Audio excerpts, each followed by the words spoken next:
April മാസത്തിൽ വന്ന ഒരു നിയമമുണ്ടല്ലോ, വാഹനങ്ങളുടെ മോഡിഫിക്കേഷനൊക്കെ നിരോധിച്ചുകൊണ്ടുള്ള നിയമം. ആ നിയമത്തിനെതിരെ നമ്മുടെ സുഹൃത്തുക്കൾ ആയിട്ടുള്ള ബൈക്കേഴ്സ് അല്ലെങ്കിൽ കാറുകാരൊക്കെ സേവ് മോഡിഫിക്കേഷൻ എന്ന ക്യാമ്പയിൻ തുടങ്ങിയിട്ടുണ്ട്. ഫേസ്ബുക്കിലൊക്കെ ഒരുപാട് ഫോട്ടോസ് കണ്ടു, അല്ലെങ്കിൽ ഒരുപാട് ടാഗുള്ള പോസ്റ്റുകൾ കണ്ടു സേവ് മോഡിഫിക്കേഷൻ എന്നൊക്കെ പറഞ്ഞിട്ട്. അതുകൂടാതെ ഇവിടെ കൊച്ചിയിൽ മറൈൻ ഡ്രൈവിൽ കുറേ ബൈക്കേഴ്സ് വന്നിട്ട് സേവ് മോഡിഫിക്കേഷന് വേണ്ടി ഒരു ക്യാമ്പയിനൊക്കെ നടക്കുകയുണ്ടായി. അത് പോലീസ് പിടിച്ച് അറസ്റ്റ് ചെയ്യലും അല്ലെങ്കിൽ അത് വലിയ കോലാഹലമൊക്കെ ആയി. അപ്പോൾ അതിനെക്കുറിച്ച് എന്തെങ്കിലും പറയണം എന്ന് പറഞ്ഞിട്ട് 1-2 പേര് വാട്സാപ്പിൽ പറയണ്ടായി. കൂടാതെ ചില ആൾക്കാർ ചോദിച്ചു, ഞാൻ പുതിയ വണ്ടി എടുക്കാൻ പോകണം, എനിക്ക് എൻ്റെ മോൾ ഭാഗം ബ്ലാക്ക് ആൻഡ് ചെയ്യണം, അത് ഇതിൻ്റെ പരിധിയിൽ വരുമെന്നൊക്കെ ചോദിച്ചു. അപ്പോൾ അതിനെക്കുറിച്ചൊക്കെ പറയാൻ തോന്നി. എനിക്ക് ഈ സേവ് മോഡിഫിക്കേഷൻ ക്യാമ്പയിൻ്റെ ഭാഗമാകാതിരിക്കാനും കുറച്ച് കാരണങ്ങളുണ്ട്. ഇപ്പോൾ നമ്മുടെ സ്ട്രെല്ല് പറഞ്ഞ പോലെ, സ്ട്രെല്ല് പറഞ്ഞ അതേ കാര്യങ്ങളായിരിക്കും ചിലപ്പോൾ ഞാൻ പറയുന്നത്, എന്നിരുന്നാൽ കൂടി ഒരേ കാര്യങ്ങൾ 2 പേർക്ക് പറയാമല്ലോ. അപ്പോൾ എനിക്ക് പറയാനുള്ള കാര്യങ്ങൾ ഞാൻ നിങ്ങളുടെ മുമ്പിൽ പറയുകയാണ്. അപ്പോൾ വണ്ടി പ്രാന്തൻ്റെ അടുത്ത വീഡിയോയിലേക്ക് എല്ലാവർക്കും സ്വാഗതം. ഇത് സേവ് മോഡിഫിക്കേഷൻ ക്യാമ്പയിനെ അനുകൂലിക്കുന്നതിനും എതിർക്കുന്നതിനും എനിക്കുള്ള കാരണങ്ങളാണ്. അപ്പോൾ സ്വാഗതം.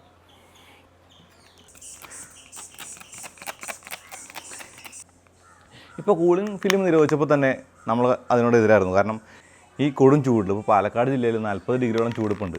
ഈ ചൂടത്ത് കൂളിംഗ് ഫിലിം നിരോധിക്കുമ്പോൾ ഉള്ള അവസ്ഥ നമുക്കറിയാം. എ സി ഒക്കെ ഫുൾ ബ്ലാസ്റ്റിലിട്ടാലും പിന്നെയും ചൂടാണ്, അല്ലെങ്കിൽ വണ്ടി തണുക്കാത്ത അവസ്ഥയൊക്കെ ഉണ്ട്. അപ്പോൾ അതൊന്നും പറഞ്ഞിട്ട് കാര്യമില്ല, നിയമം തന്നെയാണ്. ഇനി ഈ സേവ് മോഡിഫിക്കേഷൻ ക്യാമ്പയിൻ്റെ ആവശ്യകത എന്താണെന്ന് വെച്ച് കഴിഞ്ഞാൽ, ചെറിയ മോഡിഫിക്കേഷനൊന്നും, അതായത് നമുക്ക് വാഹനങ്ങൾക്ക് നടത്തുന്ന ചെറിയ മോഡിഫിക്കേഷൻ, ആളുകളെ ബാധിക്കാത്ത മോഡിഫിക്കേഷനൊന്നും തന്നെ പ്രശ്നമില്ലാതാക്കണം എന്നുള്ളത് തന്നെയാണ് എൻ്റെയും അഭിപ്രായം. അപ്പോൾ സേവ് മോഡിഫിക്കേഷൻ ക്യാമ്പയിൻ നമ്മളുണ്ട്. ഞാനതിൻ്റെ ഉള്ളിൽ നിൽക്കുന്നതിൻ്റെ കാരണം, അല്ലെങ്കിൽ അതിനെ അനുകൂലിക്കുന്നതിൻ്റെ കാരണം, പ്രതികൂലിക്കുന്നതിൻ്റെ കാരണം പറയാം. ആദ്യം എതിർക്കുന്നതിനുള്ള കാരണം പറയാം. നെഗറ്റീവിൽ തുടങ്ങാമല്ലോ. ഇനി ഇതിൻ്റെ താഴെ വന്നിട്ട് കുറേ പേര് കമൻറ്റ് ചെയ്യാൻ ചാൻസ് ഉണ്ട്. ഇപ്പോൾ ഞാനന്ന് ഹസാർഡ് ലൈറ്റിൻ്റെ പോസ്റ്റ് ഇട്ടപ്പോൾ അതിൻ്റെ താഴെ എടുത്ത് വന്നിട്ട് പറഞ്ഞു, ഞങ്ങൾ മദ്യം മേടിക്കാൻ പോകുമ്പോൾ അല്ലെങ്കിൽ ബാർ അടയ്ക്കുമെന്ന് വൈകി പോകുമ്പോഴൊക്കെ ഞങ്ങൾ ഹസാർഡ് ലൈറ്റ് ഇട്ടിട്ട് പോകും, നീ അതൊന്നും ചോദിക്കേണ്ട, നീ ഓട്ടോമൊബൈൽ അല്ലെങ്കിൽ കാറുകളുടെ വ്ളോഗ് മാത്രം ചെയ്താൽ മതി എന്നൊക്കെ പറയണ്ടായി. ഞാൻ സുഹൃത്തിനോട് പറയട്ടെ, സുഹൃത്തെ, നിങ്ങൾക്കത് ഇഷ്ടപ്പെട്ടില്ലെങ്കിൽ നിങ്ങളത് മൈൻഡ് ചെയ്യരുത് പ്ലീസ്. അതായത് നമ്മൾ ഈ പറയുന്ന കാര്യങ്ങൾ അറിയാത്തവർക്ക് വേണ്ടി അല്ലെങ്കിൽ അറിയാത്തവർക്ക് ഉപകാരപ്പെടുമെന്ന് കരുതിയിട്ട് തന്നെയാണ്. നമ്മളെല്ലാം അറിയുന്നവനാണ് എന്നുള്ളൊരു ധ്വനിയൊന്നും അതിനകത്തില്ല. നമ്മളത് വായിച്ചും കേട്ടും പഠിച്ച കാര്യങ്ങൾ പറഞ്ഞു തരുന്നു, അത്രേ ഉള്ളൂ. അല്ലെങ്കിൽ നമ്മളത് പറയാൻ ശ്രമിക്കുന്നു, അത്രേ ഉള്ളൂ. അപ്പോൾ പ്രതികൂലിക്കാൻ ഉള്ള കാരണങ്ങൾ ആദ്യം പറയാം. ആദ്യമായിട്ട് ബൈക്കേഴ്സിനോടാണ്. ബൈക്കേഴ്സ് നമ്മുടെ സുഹൃത്തുക്കളാണ്, അല്ലെങ്കിൽ നമ്മൾ ഒരു ബൈക്കറാണ്. ഞാൻ ഉപയോഗിക്കുന്നത് പൾസർ 220 ആണ്. ഇപ്പോൾ ഹൈവേയിൽ ഇറങ്ങുമ്പോൾ അല്ലെങ്കിൽ കൊച്ചി ഓഫീസിലേക്ക് എന്നും പോകുമ്പോൾ ഒരു 5-6 അല്ലെങ്കിൽ അതിശയോക്തിയില്ലാതെ പറഞ്ഞാൽ 1-2 220 എങ്കിലും, അല്ലെങ്കിൽ പൾസർ 220 എങ്കിലും കണ്ണാടി ഇങ്ങനെ മടക്കി വെച്ച് ഓടിക്കുന്ന കാണാം. നമ്മൾ അതിനോടെതിരാണ്. കാരണം കണ്ണാടി ഇല്ലെങ്കിൽ വണ്ടിയുടെ 50% കാഴ്ച പോയി എന്ന് സ്ട്രെൽ പറഞ്ഞതിനോട് ഞാൻ പൂർണ്ണമായി യോജിക്കുന്നു. 50 അല്ല 70% എന്ന് ഞാൻ പറയും. കാരണം കണ്ണാടി ഉരുവയ്ക്കുന്നത് ഒരിക്കലും മോഡിഫിക്കേഷൻ്റെ പരിധിയിൽ വരില്ല എന്ന് തന്നെ പറയുന്നു. അതായത് എൻ്റെ കാഴ്ചപ്പാടിൽ കണ്ണാടി ഉരുവയ്ക്കുന്നത് മോഡിഫിക്കേഷൻ അല്ല, അത് വാഹനത്തിന് അംഗഭംഗം വരുത്തലാണ്. അതായത് വണ്ടിക്ക് ഉള്ളൊരു സംഭവം ഉരുവയ്ക്കാണ്, അത് മോഡിഫിക്കേഷൻ അല്ല. അപ്പോൾ അതിന് നമ്മളെതിരാണ്, അങ്ങനെയുള്ള കാര്യങ്ങൾ നമ്മളെതിരാണ്. ഇനി അടുത്ത എതിരായിട്ടുള്ള കാര്യം എന്ന് പറയുന്നത്, ഇനി ബൈക്കിൻ്റെ കാര്യം പറയുമ്പോൾ ശബ്ദം കൂടിയ സൈലൻസറുകൾ വയ്ക്കുന്നുണ്ട്. ഇനി റോയൽ എൻഫീൽഡുകളോടാണ്. അപ്പോൾ എൻഫീൽഡിനോട് എനിക്ക് ഇഷ്ടക്കുറവില്ല. അപ്പോൾ എൻ്റെ കൂടെ പറയുന്നത് നീ എൻഫീൽഡിൻ്റെ എതിരാളിയാണ്, അല്ലെങ്കിൽ എനിക്ക് എൻഫീൽഡ് ഇഷ്ടമല്ല, നിനക്ക് ബാക്കിയുള്ള വണ്ടികളൊക്കെയാണ് ഇഷ്ടം. ആ ഒരു കമൻറ്റുകളൊന്നും കാര്യമായിട്ട് എടുക്കേണ്ട. കാരണം എൻഫീൽഡ് എനിക്കിഷ്ടമാണ്. ഞാനും എൻ്റെ ഭാര്യയും കൂടെ യാത്ര പോയപ്പോഴൊക്കെ, അല്ലെങ്കിൽ കോഴിക്കോട് പോയതൊക്കെ എൻഫീൽഡ് തന്നെയാണ്. അപ്പോൾ എൻഫീൽഡിനോട് ഇഷ്ടക്കുറവൊന്നുമില്ല. ഇപ്പോൾ എൻഫീൽഡുകളിൽ ABS അല്ലെങ്കിൽ അതുപോലെ സുരക്ഷാ സംവിധാനങ്ങളൊക്കെ ഉണ്ട് എന്നുള്ളതുകൊണ്ട് എൻഫീൽഡിനോട് ചെറിയൊരു സോഫ്റ്റ് കോർണർ വരെ വന്നിട്ടുണ്ടെന്ന് പറയാം. എന്നിരുന്നാൽ കൂടി ലൗഡായിട്ടുള്ള എക്സോസ്റ്റ് വയ്ക്കുന്നുണ്ട്. ഇപ്പോൾ ചില എൻഫീൽഡിൻ്റെ ബാക്കിൽ പോകുമ്പോൾ നിങ്ങൾ ശ്രദ്ധിച്ചിട്ടുണ്ടോയെന്ന് അറിയില്ല, കാലിലേക്ക് ഇങ്ങനെ കാറ്റടിക്കും, ബും ബും ബും ബും ആണ്.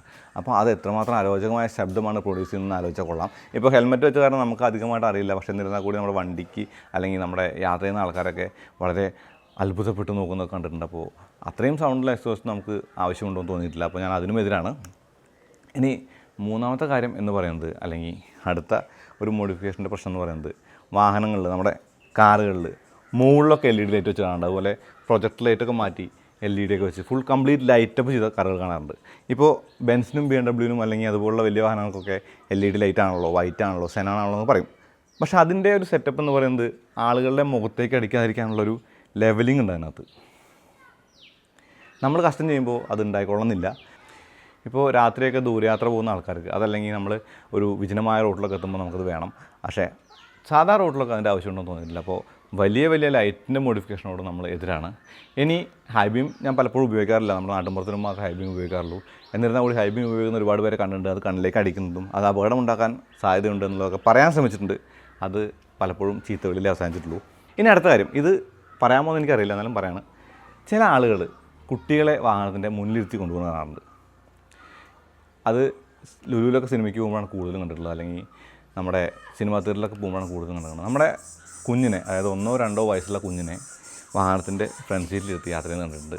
ഇപ്പോൾ ഈ എയർ ബാഗ് എന്ന് പറയുന്നത് ഇപ്പോൾ കേരള വീടൊരു പോസ്റ്റ് അടുത്ത് വന്നിട്ടുണ്ട് എയർ ബാഗിനെ കുറിച്ച്. അപ്പോൾ എയർ ബാഗിൻ്റെ കാര്യം എന്ന് പറയുന്നത് ഈ എയർ ബാഗ് ശരിക്കും നമ്മളെ രക്ഷിക്കും എന്നുള്ളതുപോലെ തന്നെ നമ്മളെ ശിക്ഷിക്കാനും ഈ എയർ ബാഗിന് കഴിവുണ്ട്.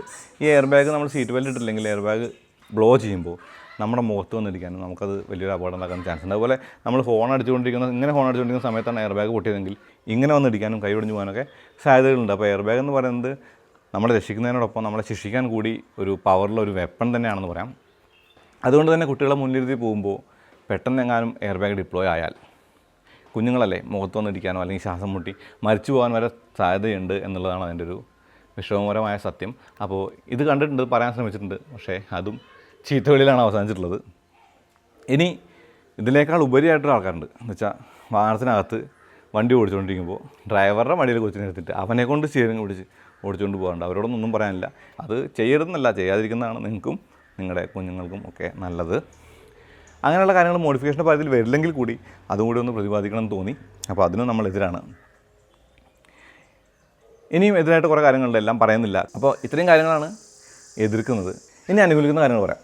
ഈ അനുകൂലിക്കുന്ന കാര്യം പറയുമ്പോൾ ക്യാമറയിൽ യോജിക്കുന്ന ഒരുപാട് കാര്യങ്ങളുണ്ട്. ഉദാഹരണത്തിന് എൻജിൻ റീമാപ്പിംഗ്. ഇപ്പോൾ എൻജിൻ റീമാപ്പ് ചെയ്യുന്നത് ഇപ്പോൾ നമ്മുടെ വാഹനത്തിൻ്റെ പവർ ഒന്ന് കുറച്ച് കൂട്ടുക എന്നുള്ളതാണ്. അപ്പോൾ അത് കമ്പനികൾ തന്നെ ചെയ്യുന്നുണ്ട്. ഇപ്പോൾ നിങ്ങൾക്കറിയാം 1.3 ലിറ്റർ ആയിട്ടുള്ള മാരുതി സ്വിഫ്റ്റിൻ്റെ DDIS എൻജിൻ്റെ കൂടിയ ട്യൂണാണ് 90 HP ട്യൂണാണ് നമ്മുടെ എർട്ടിഗയിലൊക്കെ ഇരിക്കുന്നത്. അപ്പോൾ അവർ തന്നെ ഫാക്ടറിയിൽ നിന്ന് അത് ചെയ്യുന്നുണ്ട്. അതുകൊണ്ട് നമുക്കും അത് ചെയ്യാം എന്ന് തന്നെയാണ് എനിക്ക് തോന്നുന്നത്. കാരണം അത് ചെയ്യുന്നതുകൊണ്ട് വലിയൊരു പ്രശ്നങ്ങളൊന്നും ഉണ്ടായിട്ട് തോന്നില്ല. കാരണം നമ്മൾ അൺലെസ് നമ്മളത് ഉപയോഗിക്കുന്നത് റോഡിൽ ഇറങ്ങിയിട്ട് റാഷ് ഡ്രൈവ് ചെയ്യാനും അല്ലെങ്കിൽ മറ്റുള്ളവരെ അപായപ്പെടുത്താനാണെങ്കിൽ അത് തെറ്റ് തന്നെയാണ്. അതല്ലാത്തടത്തോളം കാലം അത് നിരോധിക്കേണ്ട കാര്യമുണ്ടെന്ന് തോന്നിയിട്ടില്ല. ഇനി ഗ്രില്ലൊന്ന് മാറ്റി അല്ലെങ്കിൽ ഒരു ഫോഗ് ലാമ്പ് വെച്ചു അല്ലെങ്കിൽ റൂഫൊന്ന് ബ്ലാക്കൻ ചെയ്തു, ഇങ്ങനെയുള്ള കാര്യങ്ങളൊന്നും തന്നെ യാത്രക്കാർക്കോ റോഡിലെ മറ്റ് യൂസേഴ്സിനൊന്നും ശല്യമല്ല എന്നാണ് തോന്നിയിട്ടുള്ളത്. അപ്പോൾ ആ ഒരു കാര്യം നിരോധിക്കുന്നതിനോടും എനിക്ക് വലിയ കാര്യത്തിൽ യോജിപ്പില്ല. ആ ഒരു കാരണം കൊണ്ടും സേവ് മോഡിഫിക്കേഷൻ ക്യാമ്പയിൻ്റെ ഭാഗമാകാൻ തന്നെയാണ് എനിക്കിഷ്ടം.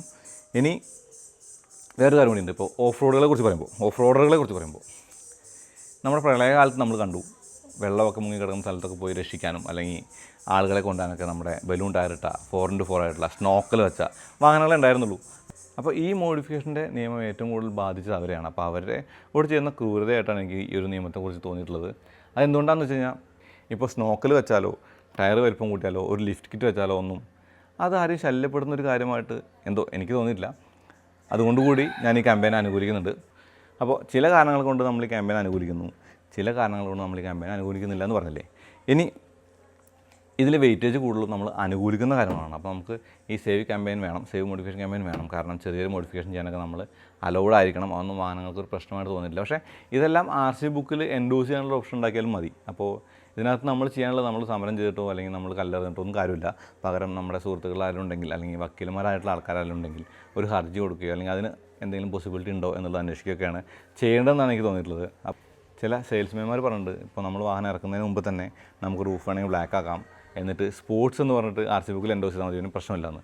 അതിനെക്കുറിച്ച് കൂടുതലായിട്ട് എനിക്കറിയില്ല. പക്ഷേ അങ്ങനെയാണെങ്കിൽ മോഡ് റൂഫ് ചെയ്യാനൊന്നും സ്റ്റിൽ പ്രശ്നമൊന്നുമില്ല, സ്പോർട്സ് ആക്കിയാൽ മതിയല്ലോ. ബാക്കിയുള്ള കാര്യങ്ങളൊക്കെ ഇതാണ് എൻ്റെ അഭിപ്രായം.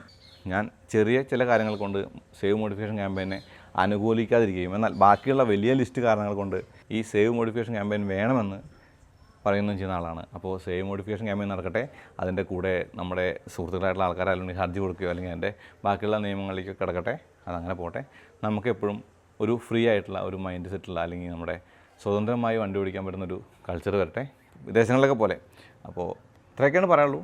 പതിവ് പോലെ ഈ വീഡിയോയും ഉപയോഗപ്പെട്ടു തന്നെ കരുതുന്നു. അങ്ങനെയാണെങ്കിൽ ചാനൽ സബ്സ്ക്രൈബ് ചെയ്യാൻ മറക്കരുത്. പിന്നെ ബെല്ലൈക്കൺ കൂടി ക്ലിക്ക് ചെയ്താൽ നോട്ടിഫിക്കേഷൻ ലഭിക്കുള്ളൂ. അപ്പോൾ അടുത്ത വീഡിയോ ആയിട്ട് വീണ്ടും വരാം. അതിലേക്ക് നന്ദി, നമസ്കാരം.